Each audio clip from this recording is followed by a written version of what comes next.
You are Locked On Hawks POSTCAST, part of Locked On Atlanta on the Locked On Podcast Network. Your team every day. Welcome into the Locked On Hawks POSTCAST, your home for the best Hawks talk. It's local insight you can't get anywhere but right here at Locked On. I'm Tenitra, Batiste. Alongside me is DeShaun, Tate. The Locked On Hawks POSTCAST is part of the Locked On Podcast Network, your team every day.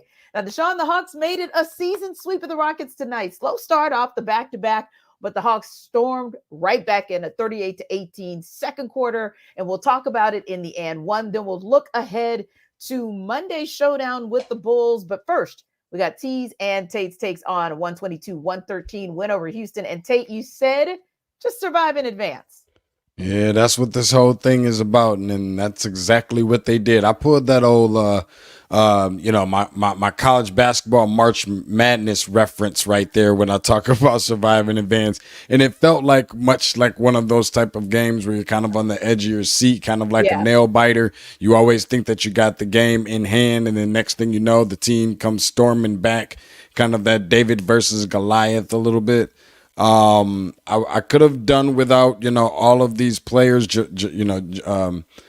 Jeff Green looking like he was Jeff Green from 20 years ago. The rookie, Amen Thompson with Duncan and all kind of athleticism showcasing. And, it was nice to have Dylan Brooks in check. It's always nice when you can have Dylan Brooks in check and him not running his mouth a bunch, but, this was, a battle of two teams that were obviously both on back-to-backs, and I think we could have potentially been looking at maybe a little bit of a different outcome if we were adding another 4 or 5 minutes to this game, if I'm just being honest, or if, the Houston Rockets had converted on their free throws. I think they shot like 63% from the charity stripe on tonight. But the first few minutes were looking like a dunk contest. A lot of Jalen Johnson dunks and things like that. And considering the circumstances, I think probably one of the bigger things to me was obviously not having Bruno, where I think you kind of saw, especially on tonight, how active he had been the last few games without Clint, obviously, as well.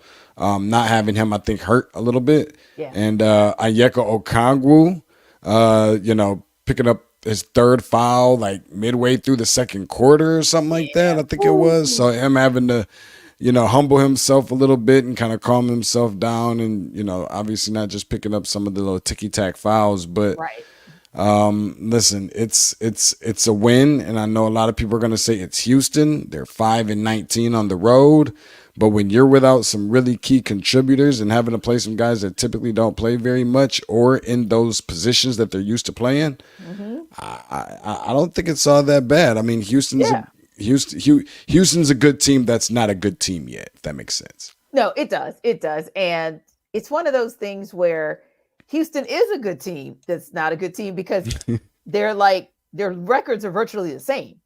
I mean, so you look at that and they're both coming off back-to-backs, albeit Houston having to come from across the border, having taken on the Raptors, but it was a hard-fought game, so that kind of took them out. But then you look at the game tonight as well, and like you said, the Hawks were down Clint Capella because, of course, he's still out due to that left adductor strain. But then we got the shock of Bruno Fernando being out after he had played those good games, but he had an illness that seems to be kind of going around with the Hawks. And then, of course, no Patty Mills there as well because he was ill. So you start looking at a very short lineup, the coach's decision for AJ Griffin not to play. And of course, DeAndre Hunter, we were kind of expecting that at some point he was going to have to take a night off due to knee injury management. He played 3 straight. So not shocked that this is the game, especially on a back-to-back where we didn't see DeAndre inserted into the lineup. So yeah, you're literally talking about 8 players, and you're talking about one of those players being Kobe Buffkin, and we'll talk more about him in the and one. But it was kind of an up and down. Like literally that first quarter, I was saying to myself, Hawks are looking a little tired, but I got to give them some credit. But before I give him that credit, I got to still call him out because I thought I said last night I wasn't for the holding on for dear life situation. You did say that literally like 24 hours ago. Exactly. So I'm like, did they not understand the assignment? Nobody wanted to play games with these Rockets tonight, right? But Yeah. and it was a tough one because thank goodness that some of the areas where the Hawks were hurting, somehow, some way they were able to get it done. And primarily because they flipped things. First quarter, it was all Houston 31-19, and literally almost an identical score flipped 38-18 for the Hawks. And then it was just kind of, back and forth. Hawks managed to still lead the way in the third quarter and escaped by losing the fourth quarter, but still winning the game. So you do look to that, but it's like, that whole fourth quarter situation just, it's agitating. You're happy that they escaped, but it's agitating. But then, like you said, free throw percentage wise, the Rockets were deplorable, 64%. The Hawks were just better enough. I know that's not good grammar, but they were just better enough because they were middling for a while. I think it's great grammar, by the way. But yeah, like they got to 76%, and that's respectable enough for free throws in a tight game. And you start when you need those points down the stretch. The other piece there is I really like the fact that they listened to you at least for the last couple of games and the last couple of postcasts, only 11 turnovers. So when you protect the ball and then you're getting points off turnovers from your opponent, that bodes well. And another thing that you've been kind of looking for was an uptick with the fast break points and points in the paint. And here's the interesting part. Now, fast break points, it was a slight edge for the Hawks, but here's the interesting part.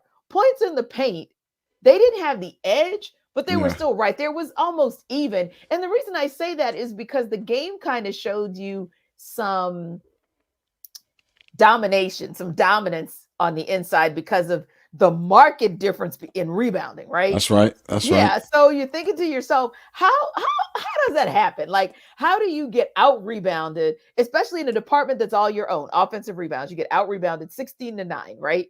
And then defensive rebounds 42-32. But points in the paint, you were pretty much dead even, 58-42, so 52-48 rather. So I kind of took that as saying, while on the defensive side of the court, when the Hawks were in the paint, it wasn't exactly their playground or, minimizing second chance points when they were on defense. But when it came to offense and they got inside, they were those same guys. That's right. That they weren't able to take advantage of on one side of the court, they were able to get it done on the other. Well, the funny part about that though, Tenitra, is now I have the front court, right? Well, now I have a bone to pick because either A, you've been living in my head rent free, B, you've been like still in my eyeballs some way somehow from what I was looking at tonight, because I have here what I call the answer key or the handy dandy notebook, and I literally just wrote down all of the exact same things. None of this is scripted, people. No, none of this is scripted. And you literally just said one of the exact same takeaways that I was going to mention. I think the other piece here is the fact that, obviously Atlanta had the free throw edge. Yes. Shooting, obviously converting on 75% of their free throws, in which that's not, I like to live in the 80s somewhere. Definitely. Yeah. But they did attempt nearly 20 more free throws than Houston did. So I thought that was a little bit alarming. And then you start looking at the bench points where, Houston had 33 bench points and Atlanta had 14, and Atlanta still found a way to be able to, gut out this win. So I just thought that those things were, obviously really huge. And then you start, talking about, somebody must have hurt someone. Well, I think Aaron Holiday must have heard me, because I've been going on this rant for I don't know how many weeks talking about how this team needed to upgrade their bench and not in the ways of which they have a year ago when I believe it was Aaron Holiday that was on this team. And some way, somehow, what did he go off for? I think like 18 points or something like that tonight. So he definitely must have heard me somehow. Right. And people, you may not think 18 is a big deal, or you may not see it as going off, but in 22 minutes on 7-10 free from the field and 3 of 5 from 3. Oh yeah. That's Aaron Holiday saying. Oh, for sure. Oh, you know what Aaron Holiday was saying. I don't have to tell our Hawks postcast folks. They know exactly what Aaron Holiday was talking about. But hey, nonetheless, like you said, when you can look down most of the categories and see the play or the stats dead even, and only a few where the Hawks had an advantage, but they took advantage in those areas. They did. Hey, that's one of those where DeShaun and I don't have to say a win is a win is a win, because this one is another good win because you knew you just had to gut it out dressing 8 and you did it. Listen, we'll talk more about Hawks Rockets when we come back in the N1.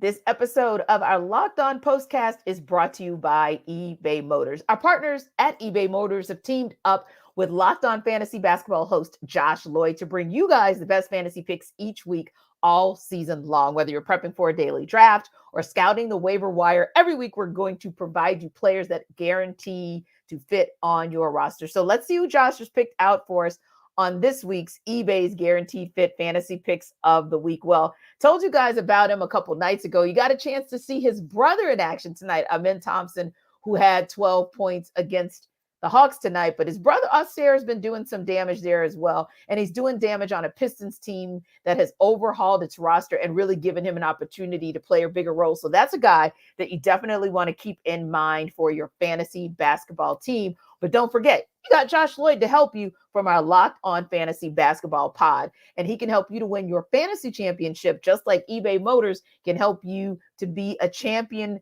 winner or a champion and a winner about each player being a perfect fit, meaning for your car. Now, who are the players on your car? Well, there are 122 million parts you can choose from to see which of the eBay Motors pieces can be players with your ride or die. I'm talking roof racks, bumpers, whatever your baby needs, headlights. eBay Motors has it, whether it's for the inside of the car or outside of the car. You want to rock with them because they also have a guaranteed fit. It's guaranteed to fit your ride the first time, every time, or your money back. Plus, at these prices, you are burning rubber and not cash. Keep your ride or die alive at ebaymotors.com. eBay Guaranteed Fit, only available to U.S. customers. Eligible items apply, and so do exclusions.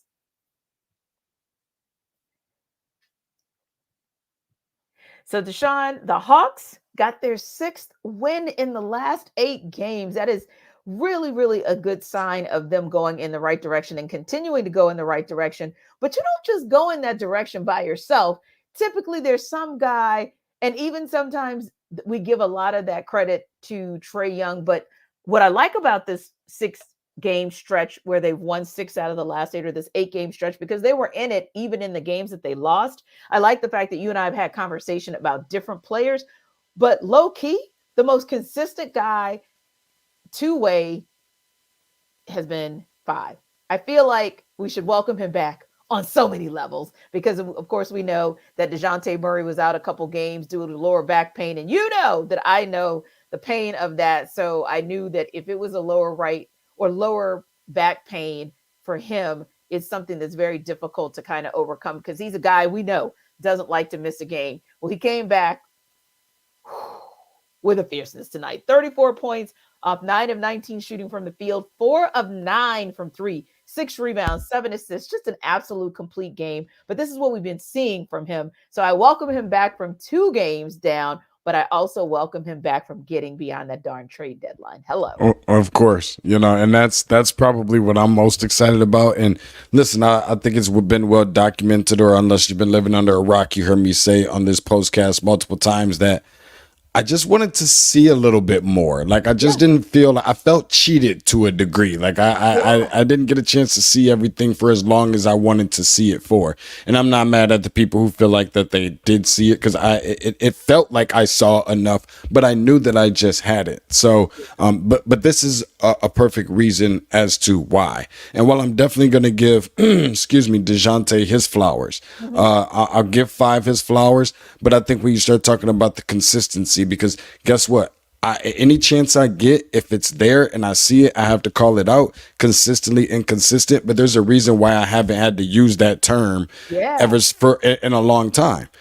He's part of the reason why. Another part of the reason why is the other consistent player that I think has done just as good of a job, if not better, or somewhere relatively close to him, has been number 41 in Saddiq Bey, who has been pulling out, assisting the team and pulling out a lot of these, gutsy type wins, playing different positions that he's not used to playing, starting in positions that he's not used to starting in for extensive time, amongst so many other things. So I definitely want to give him his credit too, but let's just be honest. I don't want to wake something up here just for a quick second.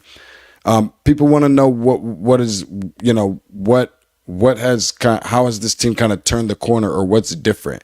It's not just about the wins. Like, everybody's looking at wins and losses and trying to base so much off of that. I don't think it's necessarily about the wins. It's the energy. It's the feel. The same thing. And I don't want to say this too prematurely, and get too far ahead of myself, but it wasn't that long ago we were having conversations about Trey and Dejounte. We're just gonna call it out there for what it is, put it on the table, and it just didn't seem like it's working for a reason, because that chemistry and that energy just did not seem good. It just seems like it just was not there.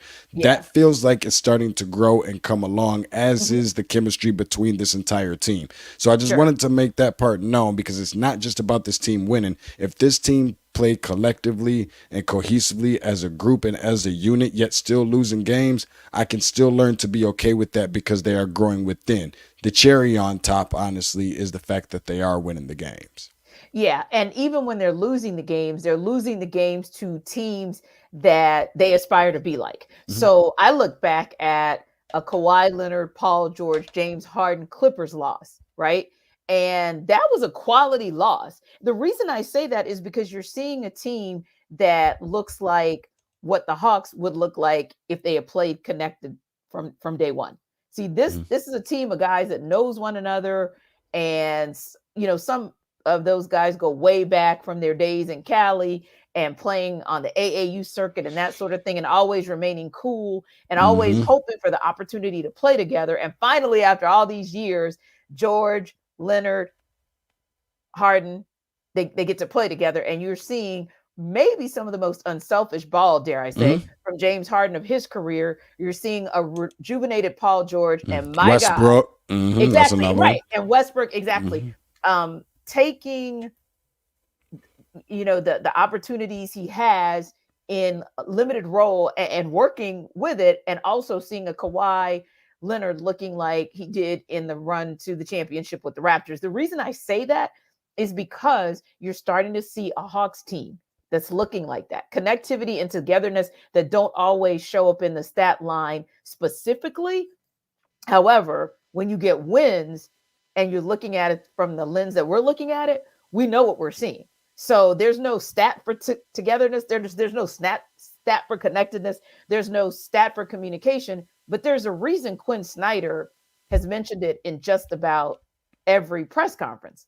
Because if you think about it, those are the little intangibles that give you stat lines like we talked about tonight, or stat lines in some of their better wins in this 8-game stretch. So yeah, I think you have to mention those. And you also have to go back to guys like Saddiq Bey, a guy who is now averaging 16 points after a horrid of going absolutely cold, where we just wondered, like, did something, like, was it a flash that we saw last season, the second half of last season, or what? Like, which one of those guys is Saddiq? But like you said, I think 41 that we've seen in the last 5 games is the right 41. He's the guy averaging 16 points, shooting 45% from the field, 43% from deep, but playing two-way ball, good two-way ball, 7 rebounds in 30 minutes. Those are his stats from the last 5 games. And then you know what he did tonight. Now, he had to play almost a full 48 because he was in that starting lineup and had to give so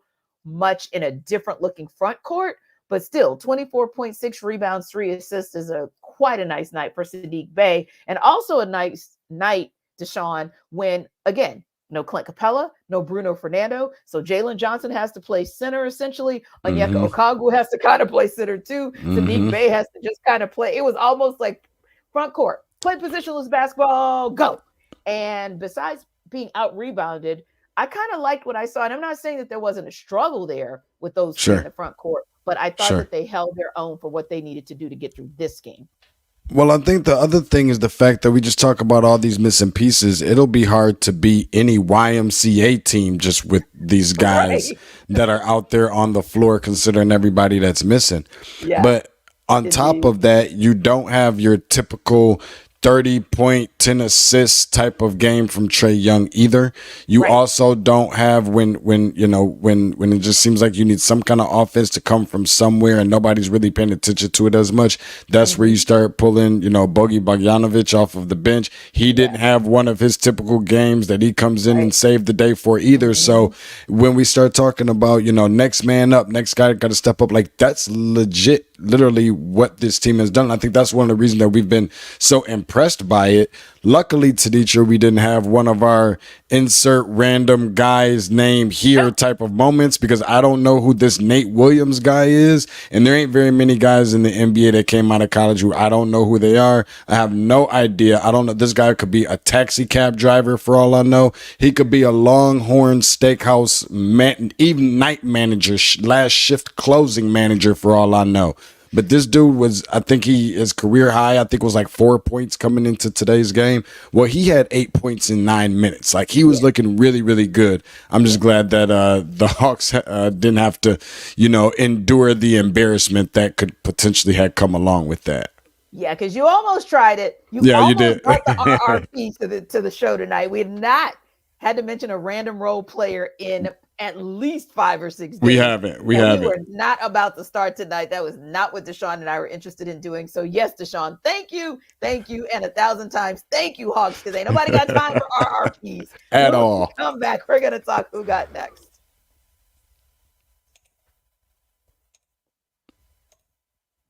Hey, this episode of our Locked On Hawks podcast is also brought to you by Nissan. Now, are you the kind of driver that likes to push things a little further, or ever wonder what adventure could be around the next corner? Our friends at Nissan have a lineup of SUVs with the capabilities to take your adventure to the next level. The 2024 Nissan Rogue is perfect for city drives and great escapes. Class exclusive Google built-in is your always updating assistant to call on for almost anything. Gone are the days of connecting your phone. Google Assistant, Google Maps, and Google Play Store are built right in to the 12.3-inch HD touchscreen infotainment system. That is a huge, huge screen that allows you to really focus on the road. So that Rogue is the perfect midsize crossover for you, your next adventure. If you don't want to just be seen kind of in that soccer mom car, but you don't really want to be seen in that big body SUV, this is right up your alley because it marries the two perfectly. And the 2024 Nissan Pathfinder is another good look. It has room up to 8, an expansive cargo capacity, and advanced available 4x4 capability. And with 284 horsepower and up to 6,000 pounds towing, when adventure calls, the Pathfinder is there to answer. And don't forget about the 2024 Nissan Armada. Will change what you expect from a full-size SUV. Picture a rugged 4x4 that can still seat up to 8 in first-class luxury and style. Tow bigger and explore further in the 2024 Armada. That's Rogue, Pathfinder, Armada, anyone, all 2 or all 3 for your next adventure. Shop NissanUSA.com.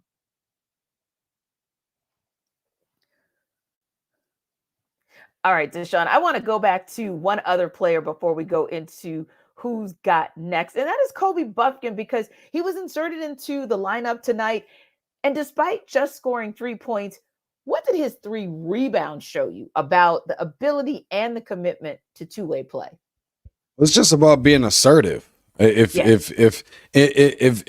I have to say something nice about a Wolverine, I was gonna have to say that. But no, like I think it's just a matter of being assertive. And when you're a rookie, you're going out there. Yes, you still gonna have butterflies. We know that he went out. The butterflies and those things don't go away after you make your first basket in the NBA. But he came out. He shot a couple shots that I think were good shots, good shot selection, and looked like confident shots. And tried his best to play defense on some guys that I think he was probably just a little bit, clearly more inexperienced than, a little bit smaller than. But he didn't just sit back and just let guys go past him. I mean, he really tried to put himself in position to where he's like sacrificing his body a little bit, going to take some bumps and bruises. So to go in there and rebound the basketball from a guard's perspective, I mean, you got to give a little bit of, definitely some credit there. He's not just sitting out there, doing jumping jacks out on the wing, talking about pass me the ball. He's trying to go out there and see how he can contribute to bring in some productivity to this team. So I definitely give him, the credit for that, because we knew with the possibility of him likely going to be playing a part or getting a part of the action on tonight. We knew that, he was going to have his number called at some point. It was just a matter of what he did with his time. And I think considering the cards that he was dealt, he played them very well. Yeah, and that's something that Quinn Snyder referred to earlier this year, as well as Coach Ryan Schmidt, of course, the head coach for the College Park Skyhawks of the G League, but also an assistant coach with the Atlanta Hawks. And there was this one particular game back on January 6th where Kobe had the Skyhawks for the fourth straight game in scoring. He finished with 27 points, had a career high 6 triples, 6 of 12 from the field, right? And so, or 6 of 12 from 3. But here's the thing: 6 rebounds, 6 assists, and a career high 3 steals in that same game in just 36 minutes.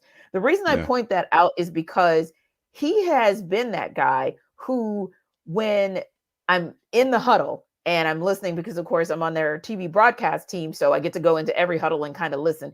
Quiet guy, but very, very intense, very, very focused on hearing what the coach had to say, communicating with his fellow teammates, and really then going and putting it into practice in the very next play.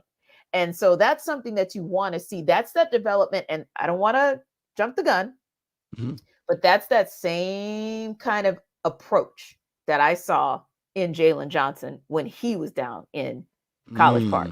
It is also what I see in Seth Lundy. He may not be as advanced as Kobe, but he's getting there. He's getting there. And there's that commitment that you want to see, because, the G League is all about scoring. That's what everybody's all about. But the Hawks are developing their players to be two-way players and understand the importance of playing good D and committing to it.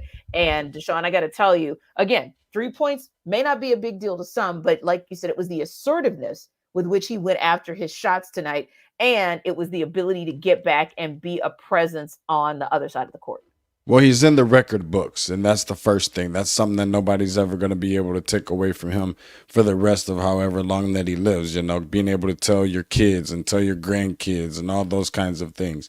But you also, definitely want to credit him to being able to come back and put himself in a position to where he can come back. He did a good enough job in the G League. A lot of times what happens is, when things just aren't going your way, or things just aren't panning out, or you get on this, two-way deal or whatever, what have you, and you get sent down to the overpopulated and oversaturated G League. There's grown men down there that are looking to feed their families. They have mortgages to pay.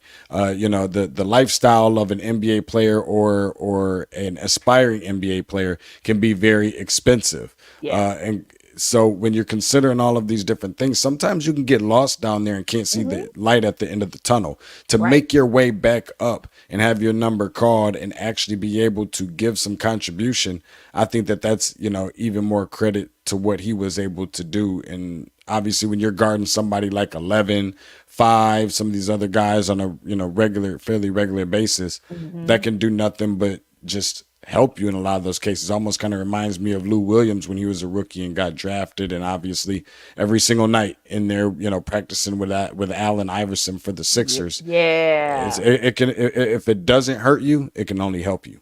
Yeah, indeed. And I think he's that other person that when he does come up for playing time with the Hawks, or even just when he was called up and never got a chance to take the court, just the ability to be around guys like Trae Young and Dejounte Murray to see what an all-star looks like, to see what ascending looks like. I think you're right. That is a positive. That can be nothing but also contributing to his growth and his development.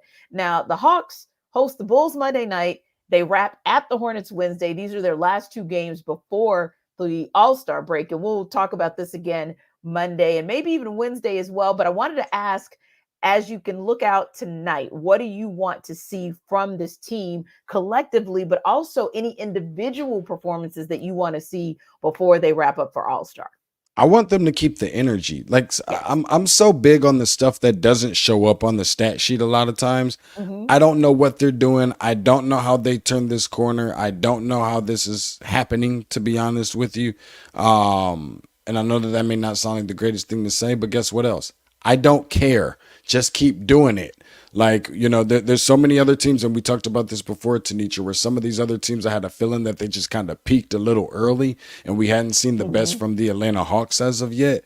We haven't even scratched the surface of that of that point yet. So I think as we just continue to go back to the drawing board after each game, try and close out, you know, to the All-Star weekend on a positive note, and then look at it from 0-0 off after the All-Star game. But I don't know if you want to touch on that or not, but I definitely we always promise the people this. So I wanted to get through a couple of these comments, if you don't mind.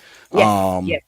And I'll let you go ahead and take over from here. Obviously, looking at the stats, you wonder how they won. Obviously, they were hitting their shots. King, and I appreciate all you guys for chiming in. King Philip, I think we're finding our rhythm. Obviously, you know, me and Tenitra can certainly agree with you on that. You're seeing a lot of these comments starting to trend the same way, Tenitra. People starting to love their energy. Energy, exactly. And Robert's one who always gives the truth, good or bad. He's coming through and he's going to give his honesty. And it's interesting because, like you said, there's consistency even in the comments from our ride or dies. Willie's here too. Continue to bring the energy, no excuses. Exactly, Willie. Like, continue to keep that same energy. That's what it's going to take. And Antoine, you're back. Appreciate you. Feels good to make it 2 in a row. Let's win on Monday, make it 3 in a row before All-Star break. And Antoine, dare I say, pull up to Charlotte and make it 4 in a row. Okay, we can have that conversation and be excited as well. So definitely appreciate you guys for that. And DeShaun, I just want to